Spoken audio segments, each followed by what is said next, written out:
let's just start this week, and we're going to start this week by talking about a few changes which look like might happen to football. So, the first one we'll discuss is Project Big Picture. So, Project Big Picture, what is it? So, essentially, from what I've read and what I've researched, Project Big Picture is a proposal by some teams in the Premier League. Currently, Liverpool, Man United seem to be the ones who are kind of leading the charge for it, which will see the Premier League be reduced to 18 teams. The EFL Cup, so currently the Carabao Cup, and the Community Shield, those competitions will be scrapped. And yeah, so obviously this will be bad for teams in the lower leagues. So to make this more, I guess, so then they could benefit somewhat from it.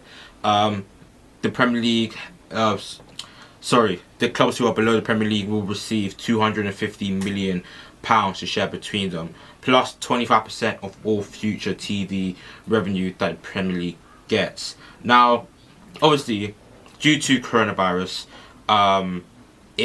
clubs are struggling financially. So it's understandable. These lower league teams have been calling out for the Premier League to help them out for a while, because of the pandemic, and we've seen, of course, before coronavirus, saw a club like Bury, they went into administration. Bolton have had financial troubles. So it's just like money in football. It can be a hard thing, but. What do you think about this initially so far? So, getting rid of the Carabao Cup or the EFL Cup, getting rid of the Community Shield, reducing the Premier League down to 18 teams. What do you think about all this? I'm kind of mixed about it. I feel like it's a good idea that they're looking at ways to try and help teams in lower divisions, but getting rid of the Carabao Cup, Community Shield. And stuff, and even reducing the number of teams. The season's gonna be shorter and stuff. There's gonna be a lot less games, but then at the same time, it's gonna give opportunities for let's say some of the higher teams in the league, more preparation time for European competitions, etc. and stuff. But I honestly I really don't know how to feel about it. I'm 50-50. I can't really make a judgment as to which one I would pick. Thing is, at the start of what you're just saying, you said that it's good that the bigger teams are trying to find ways to help the smaller teams, but I don't think that's the reason why they're doing this. I think that they kind of have to give the smaller teams something, so that they will be more likely to take the deal. Because think about it, in the short term, £250 million to share between all of them, that will help the clubs a lot. But in the long term, imagine how much more money they could have got if these clubs, if the format stayed the same, if these clubs, tried to work their way up through the leagues, stuff like that. Yeah, that is true. Yeah, when you put it that way, that is true. And also, you've heard managers like Jurgen Klopp complain about the schedule, about how there's too many games. Last year, they didn't even play that was Carabao Cup semi-final, was it? Instead, they took their main team to play in the Club World Cup. So I feel like them getting rid of these competitions is so then they have more time to essentially just play other competitions. Like you said, it gives them more preparation time for things like the Champions League. Because realistically, Liverpool don't care if they win the Carabao Cup. Liverpool don't care if they win the Community Shield. These things are just it's just little accolades in their bigger goals. Yeah. The FA Cup is a much more bigger cup than the Carabao Cup. Yeah, exactly. Yeah. And I see why they feel that way. And also, another thing which I saw is that the teams which have been in the Premier League for the longest time, so the traditional Big Six, I'm trying to find it here. The other clubs are, I can't find it. I think I saw Everton in there, West Ham, I think here it is. So West Ham, Everton, Southampton would get special voting rights on certain issues. I think that also just shows how this is just a big money grab for the people who are at the top in football, because Yeah. this deal will mean there's less clubs in the Premier League, so that means more money will be able to go around to these other clubs. It means that you know what's called, if these clubs have more voting rights when there's certain issues, they can get they can get better deals out of it. Um, I think that them doing this is kind of showing how football is moving more towards. Of course, football is a business at the end of the day. Otherwise, then clubs wouldn't be bought out or this stuff. But I think it's clear that football is being more and more and more money driven than what's on the pitch, or the fans and stuff like that. Definitely, because if you look the thing with Newcastle, how they were wanted to get new owners or something. Yeah, the takeover for a lot of money, and that would have given Newcastle a big jump. They were gonna get Mbappe. Yeah, exactly. They would have had the ability to buy all these players, to improve their team. And it's with Chelsea with the transfer window as well. How much money we've spent in this single transfer window. So it is really it show, and City as well. It's just showing football is if you have the money, you're more likely to do well than a team that doesn't have money. Yeah, if something like this happens, then we're never going to see, or we're even less likely to see, for example, Leicester win the league. That probably won't happen again if this happens, because the way football is currently, you need money in order to do well. Chelsea with the takeover, what was it, 2004? Man City with their takeover in the early 2010s, late noughties. Man United have just had money from time. Of course, Liverpool didn't really spend money. They were kind of smart with it. So it does show that if you have the right sort of board, then you can do it. But more likely, if you look at the top six, Chelsea spend money. City spend money. United spend money. Arsenal, they don't really have money to spend, but if they had money, they would spend it. Tottenham, same. They don't really spend money, but they also don't have success.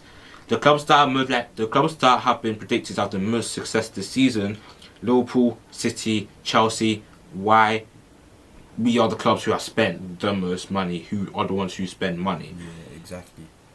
And I don't know about you, but 2015, 2016 when Leicester won the league? I can't remember the year now. But I think it was that. Yeah, when they won the league that year, it was such a. I'm not a Leicester fan, but I felt happy. Chelsea didn't even do well that season, but I felt happy that Leicester won the league. 'Cause it's a nice story. We're not. If something like this happens, it's just gonna take that away. I was just shocked, the fact that they could keep their form up for a whole season, using their team that they were the season before, fighting to get out of relegation. I think they done it on the last day of the season. They got out of relegation. Yeah. To then go into winning the league, that's the art of football. But that aspect of football is being taken away. It'll be taken away, and it'll become more of a money thing. To an extent, I get it, because in order to better the game, you need more money. For example, if Man City didn't have any money, there's no way that they would have been able to get Pep Guardiola. There's no way they would have been able to spend all the money spent on defenders, etc., etc. If Chelsea didn't have money, there's no way we would have won a Champions League. We would have won all the Premier Leagues, all this stuff. So I do get, in order to further the game, to best the game, you need money. But at the same time, I feel like there's just certain things that if you start taking them away, it takes away from football. West Ham, someone at West Ham told the BBC the Big Six are using COVID for a power grab. If this goes through over time, they'll use more and more for themselves. And we both support a club that's in the big six. You know, we both support Chelsea. So for us, we've had a lot of success in the recent years, and it's like we always aim high. For a fan of West Ham, for a fan of Crystal Palace, a fan of Brighton, things like this, like they must be. I think they must just be seeing this as the Premier League. Like these big clubs just want more and more and more power. Like they just want to be more dominant. They want more money so that they can keep growing for themselves. It's true. And if we're not careful, we'll end up seeing like what we see in Italy, where it's just basically Juventus winning every year, Germany, Bayern Munich winning every year. The reason why we call the Premier League the best league in the world is because it's always so competitive. We have 6 teams who are always at the top. Who knows? Maybe in 30 years, if this goes through, like one of the big 6, they may just like then not have as much money as the other 5. Boom, they're knocked out of the big 6. Eventually, over time, it could just go reduce until there's only 1 or 2 teams competing.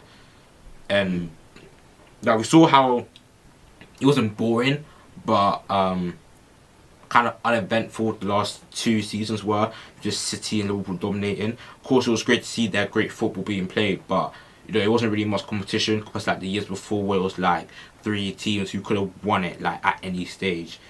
And I don't want the Premier League to be turned into that, to be honest. What about you? What do you think? And neither do I. Like, you know, I miss the days when like the Premier League was decided on the last day.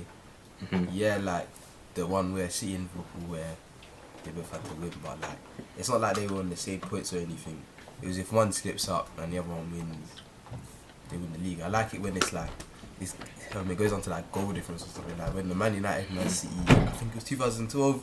Yeah, the Aguero moment. Yeah, that moment. Oh my days, that's always gonna like be with me because that was a special moment. Like it's turned out like we're never gonna see moments like that again, and that's sad for me because I know, say if Chelsea were to win the league and dominate, I'd be happy, but I'd really like to see like us win the league, where if we have to play like let's say if we have to play like Liverpool in the last game of the season, that's the league decider. Yeah, we beat them. That's exactly better than winning it with like 8 games to go. Like as weird as it sounds, I would rather see Chelsea win the Premier League on the last day of the season by like 1 point or 1 goal, like 1 goal, than seeing us win the league by like 30 points. That's what I'm saying, like, because then it was just gonna be boring. Like, it'd just be a domination. Like, oh, everyone plays Chelsea, they're gonna lose. Like, that's the sort of mentality that you get if you win by like 30 points. Yeah. It's like with Liverpool. It's like with Liverpool last season. Like, you play against Liverpool, oh, you're gonna lose because they're dominating. It's like, oh, we lost to Liverpool. Oh, how much did you lose by? It's like if you lost them by 1 goal, then it's like, okay, yeah, good game, guys. We only lost by 1 goal. Well done. Yeah. That's like the way. That's like the way it was. Exactly.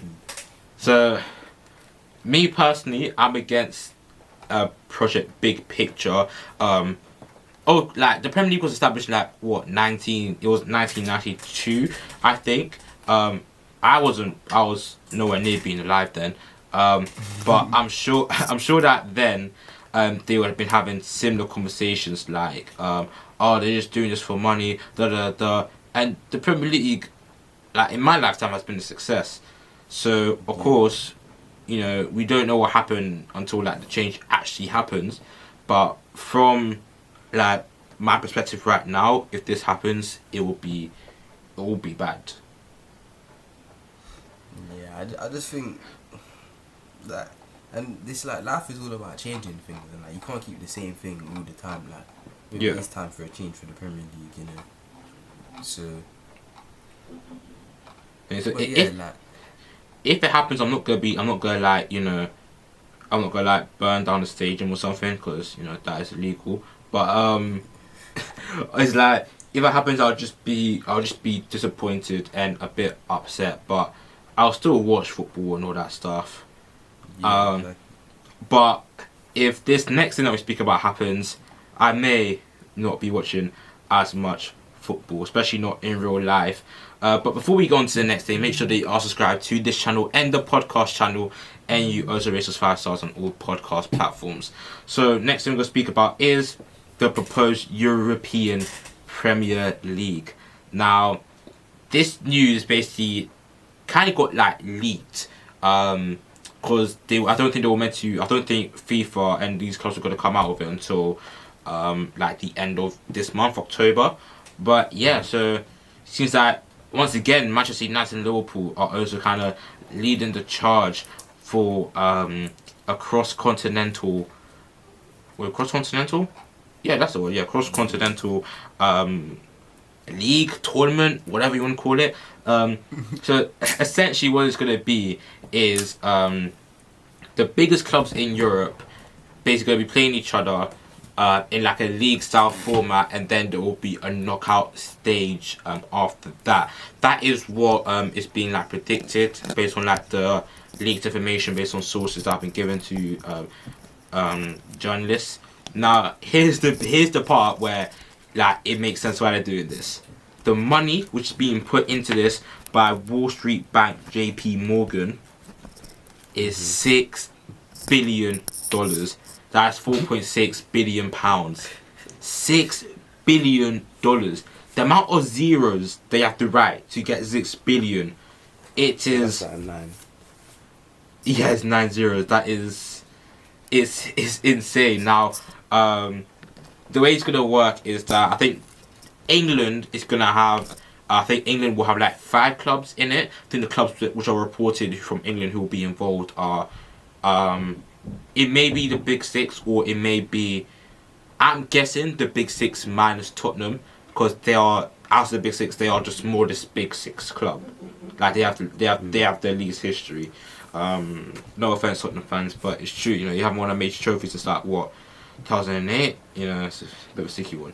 But yeah, then you know you're going to see clubs like Juventus, Bayern Munich, Dortmund, Real, Atleti, Barca. Clubs like this are all going to be put into this tournament, and it's backed by FIFA.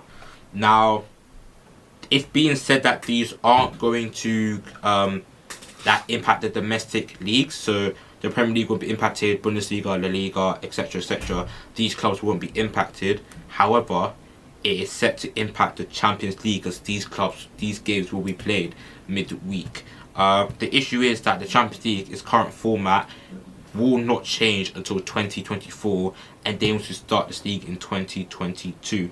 Yeah, what do you think about this so far? You know, I think like when I first heard it, I thought, yeah, it's a good idea. But you know, like the Champions League, it's such a great competition. I don't want to really see that go. Like I know how they're saying like it might be like the same format as Champions League, but basically a whole league instead of individual group stages and then a knockout stage. But like that's gonna like kind of take out the fun in it, because, and especially if it's just you're paying big teams, you never know, like you could get a Juventus being knocked out before you even get to the group stage. Like that doesn't really make sense. A team like Juventus should be making it to the group stages. And really and truly, if it's the top teams from all the leagues, all of them should be making it through to the knockout stages. And it should be, so like I just think, I don't know, I don't really want to see that happen now, because like of how good the Champions League is, especially like how like you'll miss moments like Barcelona, PSG, That's what Man I'm United, saying. PSG, like these sort of things where the first leg Liverpool, Barcelona, like where the first leg goes one way, the second leg is completely different. Like you won't see that no more. And it will just get boring. Like if every week you're seeing Juve, Bayern, United, PSG. If you're seeing these games every week, it gets boring. The reason why the Champions League is special is because you're seeing the biggest clubs go against each other, and it's like in a way it's kind of like a once in a lifetime thing. Like when we will probably never see, you know, PSG, like Barca make that comeback against PSG again. We will never see Liverpool that come back against Barca again. We will never see things like this happen again. But exactly. And plus, if if it's a game like this where it's like, are you playing for the league? I feel like the way that teams will play will always be different. Because when teams play for like a point, they play different compared to a team plays to go through to the next round. You know what I mean? Yeah, exactly. So it could even ruin like the way that the game is played. yeah, I just don't want to see it happen. Really, I love the Champions League too much. Now I'm not gonna lie. If you did like this has been apparently like these talks have been going on for like about a year or 2 years, and I remember like maybe like in 2016, 2017, I was watching a football YouTube channel, and they were talking about like how the European Super League look like. Back then I was excited because I was thinking, oh my gosh, the biggest and best clubs in Europe, all my days, all my days. Yeah. But thinking about it now, like, firstly, like, what about all the other teams who are in the Europa League? Because from the initial plans, the teams who are in it, from like the founders of the league, will not be able to get relegated for the first 20 years. Now, I'm not gonna lie. Let's say if Chelsea are in this tournament, in this league, we will probably get battered. Like, we'll probably end up finishing like near the bottom. So cool, it's good that we won't get relegated. But then, like, how do clubs then like progress like into it? You know what I mean? Yeah, especially if it's gonna be at a standstill for 20 years. You know, there'll be players that are not even gonna get opportunities to play in this league that maybe deserve it. Yeah. So like look at Everton. This season, Everton have done bits like the top of the league. You know, they have a sick team, they have a good manager. They're not in the conversation to be in this European Super League. Exactly. So how they be in it? Plus, it all means that then teams like Everton, Leicester, Wolves, who are on the brink of like breaking into the European spots, they won't be able to do that because the top players would want to go to the teams who are in the European Super League. Like Jimenez probably would have left for like a Man United. Who else? Hammers wouldn't have gone to Everton. You know, players like this would have gone to the teams who are in the top competition. Yeah. So yeah, and it just takes away like all the fun, to be honest, because yeah, it just does. Cause like it's like the Leicester thing, like when they won the league, they got into Champions League. Like they did the best of all the English clubs that year. Exactly. They got to like the quarterfinals. I think they lost to Atletico Madrid. yeah, and it was a good game. Like they almost won as well. Like, Yeah, imagine like- they won. It's like let's say if Everton was to win the league, let's say the year before they do the Super League, them winning the league wouldn't do it. It wouldn't get them into the Super League thing. It'd just be pointless. So I don't know. I feel like if they were to do it, they should forget about like, these top teams. They should do it the same way that they've been doing it for Champions League. Top 4 or 5 teams in the league that season. But then what's wrong with the Champions League? Because essentially, the Champions League is already a European Super League. It's exactly. The best teams, the teams who do like teams earn their place in it. They're not in it because they have the most money. They're in it because they played the best the previous season. They have to earn their place to be in that competition. And then it's the best of the best teams. Like we literally saw PSG against Man United like 3 nights ago. We're going to discuss that game a bit later, but the Champions League is already in a way a European Super League, and there is a league style format of the group stage kind of, and then there is a knockout stage. So unless if like really the only reason why I can see them doing this is because the biggest teams will end up getting more money. Once again, it comes down to them getting more money. Yeah, that is true. But like we have to wait and see exactly what happens, what teams are getting from it, and why they actually want to do it. Because like you said, it might just be a money thing, and this money thing is becoming like a problem that isn't kind of annoying. 6 billion's a lot, and Exactly. if a project that's worth £6 billion has been put in front of you, it's hard to say no, especially with the current climate of COVID. Exactly. Where every club, I think United like report a loss. I don't want to say it was wrong. 17 mil. It was 17 mil. Yeah, or 17. 70. 70 mil. That is a lot. 70 mil is a lot of money. So then if they're then being given a plan where the whole project is worth 6 billion, it's going to be hard to say no to that. It will be hard to say no to that. Exactly. Now, two more things I want to discuss regarding this is that I also personally feel like if this happens, then the Premier League will become the FA Cup to these clubs. You know how like FA Cup third round, like no one fields their strongest team. Exactly.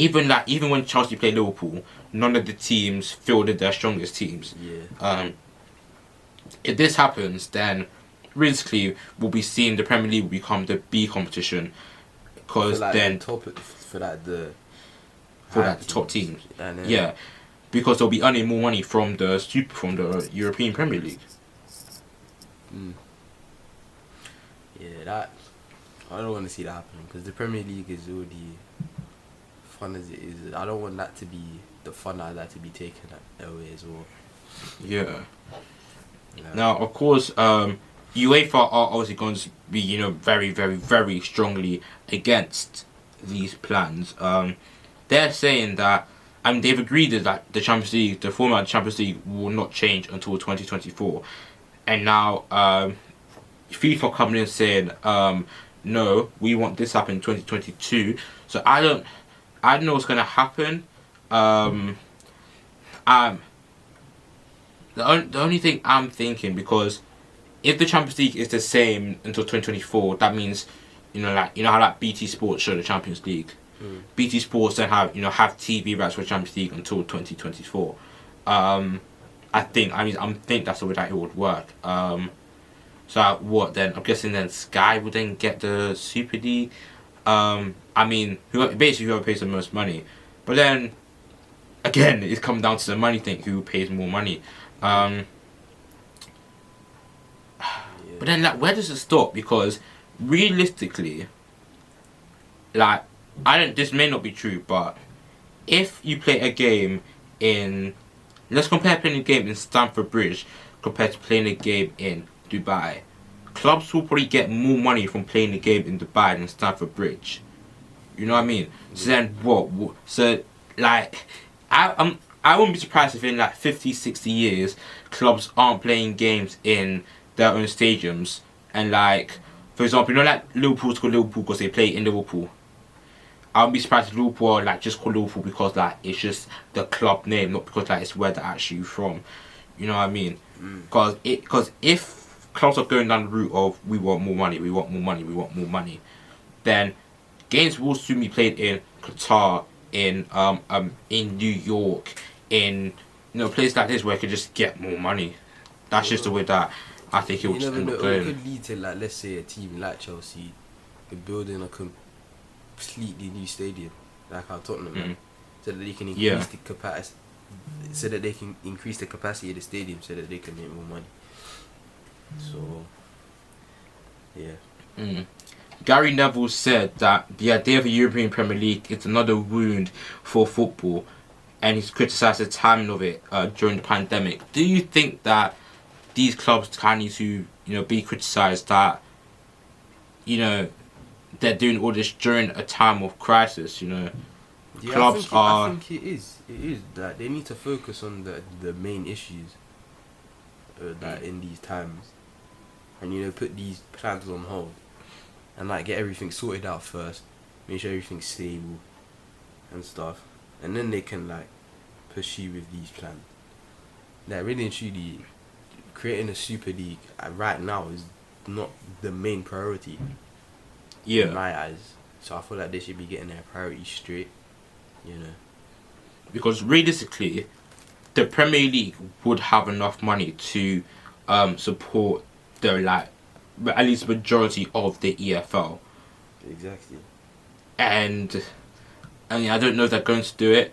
I personally think that this is kind of destroying football. Maybe I feel like in a way I feel like I have an old person's mindset where it's it's taking away from football, it's taking away from the beautiful games, But I feel like the more and more money becomes the main reason for football, the main like drive for football, the more we destroying the game. But then again, like, you may be thinking this because we've been so used to like the way football's been played over the years since we've been watching. Yeah. It, you know, that's why we're like this. But and then until we actually try it, see it, you might think, oh, it's not too bad, and then we might like it. So you never know. Like, you never know until you try. Yeah. Really. Because realistically, like, I know how like people are like, oh, the game's gone, like VAR is a perfect example. Like all these like older pundits are like, oh, VAR, we hate VAR. Oh, don't want VAR, just join the game. Like it's like they're not really willing to get used to the change of it, and maybe because we like from when we've been watching football, like I know I started watching like 2015 properly or 2013, I can't remember. Like I think it was 2015. You started watching it when, like 12. the 2012 time. Like since then, football hasn't really had like a major shake up, a major change. The biggest change for us has probably been VAR, to be honest, like goal line technology, stuff like that. Yeah, and like, I'm not even being funny. Like, since when they brought in goal line technology, I remember they all criticising it. But then when it came in, everyone loved it because like it makes it fair. VAR, everyone criticised it, and the amount of football pundits on like Sky and stuff I've seen, like, oh, like the VAR is good and stuff, and like even in international football, like, I heard few commentators saying, oh, bring back VAR because they don't have it in international football, Nations League. So yeah, it's a good thing. It makes like everything fair. It like even goes down to the centimetre, like we saw with Mane against Everton. Like I know people are saying, oh, we hate VAR, but if he's offside, he's offside. Yeah, he's offside. Like, as harsh as it is. Yeah, exactly. As harsh as it is, if it's offside, it's offside. It makes it fair. Yeah. And it's like, for example, 2010 World Cup, Ghana against Uruguay. If they had VAR then when Suarez handballed it off the line, then, you know, something like Ghana could have gone through. Like 2010 as well, was it, when Lampard hit the crossbar and the ball crossed the line, but then the linesman didn't see it. If they had VAR then, if they had goal line technology, then that goal would have stood. See, so I think football, if it can make the game fairer, then I think it's good. But something like this isn't going to make the game fairer. It's going to make the rich richer and the poor poorer. Yeah, exactly. Yeah. So those are our views on Project Big Picture and potential European Premier League. Let us know what you think about these two competitions in the comments down below on our social medias, etc., etc.